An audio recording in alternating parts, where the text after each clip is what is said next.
Well, fine, go buy them when you have your own money. Huh? The biggest fights in most relationships originate from lack of enough money. I said you can when you have your own money. You never talk to me like this, huh? Today, we will look at instances where lack of money brought disrespect and fights into relationships which were doing perfectly fine before money became part of the conversation. Am I the asshole for divorcing my husband because he doesn't earn enough? Story time. Okay, so me and my husband met about 8 years ago. And it was actually quite a traditional way we met. I was out with my friends, he was out with his. He asked me on a date, we went on a first date, and the rest is history. This really was love at first sight. I was smitten by this man, he was smitten by me, and everything moved very quickly. I mean, I had a ring on my finger. I was moved into his house and everything before I even knew his family and what he earned. Like, we didn't even know what each other did at this point. I hate when people rush into such situations just because you are in love. You are not even curious what your partner does. You instantly just move in with him and cross your fingers hoping that life will turn out great. Then when things go south, you come to the internet to complain. Anyway, as time went on and we got to know each other a little bit more, obviously we found out what we both did and how much we both earned. And my husband, let's just call him Mark, was earning the big bucks.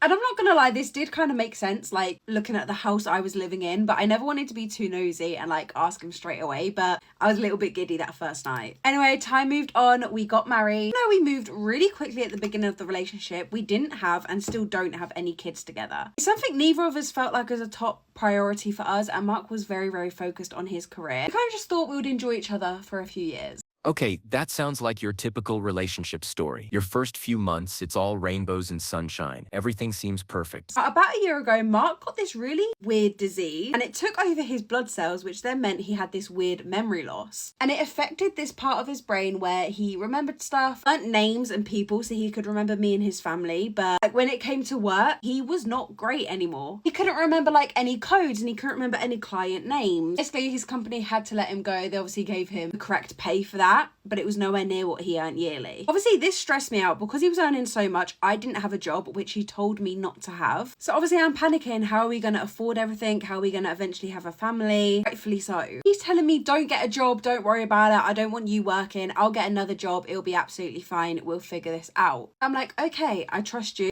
Go find a new job. 6 months down the line and he still has no job, and to be honest, he wasn't fully looking. So obviously I brought this up to him. I was very, very frustrated. Literally a week later he got this job, however the pay was so bad. I said to him, like, if I work a full-time job as well, we can afford everything so easily. Basically let me work. And he would not have it. He was not letting me work. He was not giving in. I left him. Literally was not about to get into thousands of £1,000 worth of debt. And I'm not gonna lie to you, I kind of liked not working. However, if my husband can't provide for that, I kind of don't want it. Am I the asshole here? Yes, you are. Guys, I cannot make this up. She is not even remorseful. The husband clearly loved and took care of her, and even told her not to get a job. But when it's time for her to show up for him when he is down, she abandons ship. Like, is she even serious? I honestly feel bad for the dude, because he gave her everything when he was up and good, and all he will get from it is a divorce. That is crazy work. Right now, women, if you make a certain amount of money, we do not date men that do not make the same amount of money or more than us.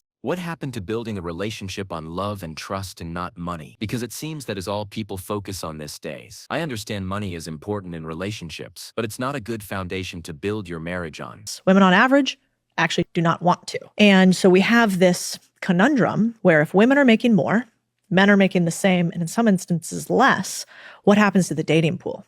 And so I think women, if we're going to make more money, we got to start saying, it doesn't really matter if our partner makes the same amount of money. Yes, it does matter. Men, do not be fooled. If a woman makes more money than you and she takes care of majority of the things financially, chances are very high she will disrespect you, because naturally women tend to follow and submit. So when she is the one who is providing and leading the relationship, it will naturally bring out her masculine side and she will take you for granted. I mean, Chris, my husband, was a Navy SEAL. Spoiler, the government doesn't pay well.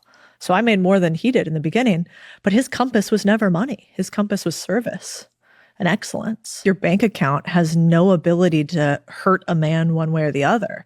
But if you make him feel less than for the amount of money that he's making, even not on purpose, I'm sure she's lovely, then certainly you can. But I think that's where women get it wrong. We're like, He doesn't want to date me because I'm too rich. I have never in my life met a guy that goes, the thing is, she's got too much cash. Fuck that broad. Like, that doesn't happen. Yes, that happens. What is this lady talking about? Most men would never date someone who makes significantly higher than them because what that does is it makes him feel less of a man in that relationship. The only man for me this year is a man who makes my life easier. That is it. That is absolutely it. If you are not immediately making my life easier, I don't want it. Feel how you want to feel about it, Jessica. I don't care. This is my life. This is what ladies want. If you want your relationship to have a high chance of working out, make your partner's life easier. That is it. Ladies never want to think when they are with their men. So as a dude, if you will not make your lady's life easier, do not waste her time. Go get your life in order, then get yourself a girlfriend. Not the other way around. Hey, y'all women, speak for yourselves when y'all say y'all don't need. Because, baby, I need a man. I don't want to be independent. I don't want to do everything on my own. What's up, Papa? Men, if you do not have money, do not enter a relationship. It's that simple. Never depend on a man for anything. Nothing. Period. Whenever I hear those conversations about you can't depend on a man for nothing, you can't depend on your man for nothing. Don't speak for mine, because mine come through for me. He is 100% dependable. He has shown me time and time and time again that I can depend on him 24/7, 365. If I call him right now, he on his way to me. So speak for your man. Don't speak for all of our men, because some of our men's actually good to us. It's the men that you're selecting that ain't good to you. As a man, the only way you will get such kind of respect from your lady is simply when you have built yourself up financially and you are emotionally intelligent. But if you are broke and you can't show up when needed the most, the only thing you will get from your lady is disrespect. It's because you ignore these red flags and you keep on treating them like carnival rides that you keep winding up with the same kind of man. Maybe you ain't sit down and actually healed yourself and you continue to wind up with the same kind of man. Now you're looking at the rest of us like we got a problem because we actually can depend on our man. But now I'm like, is you cool? Because you the only one that got a problem around here. I don't got no problem. And stop including us in these conversations about you can't depend on a man for nothing, because some of us can. He is a provider majority of the time, but his money is low. He starts asking me and saying we are supposed to be a team. Then say, I'm not on no team. I don't play no sports, baby. If you want a teammate, go find you a man. Sprinkle, sprinkle. That's exactly what I say. Ladies, this kind of advice is what will ruin your relationship. This lady clearly does not have a man in his life, and that is because she does not see relationships as a partnership, but more of the man should do each and everything. Trust me, if any lady follows this advice, you will be single very soon. If you start asking me, telling me about some team, I'm going to point you to some dudes. Sprinkle, sprinkle. We don't do that over here. Tell him he need to man up and go find another stream of income or figure out how to make that income increase. That is not your problem. Or he need to let you free so you can go be with somebody else that has some money. Okay?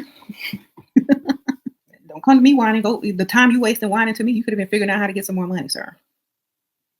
That is all the time we had today. Leave a like and a subscribe, and let me know what you would love to see. Uncle Vex out. Peace.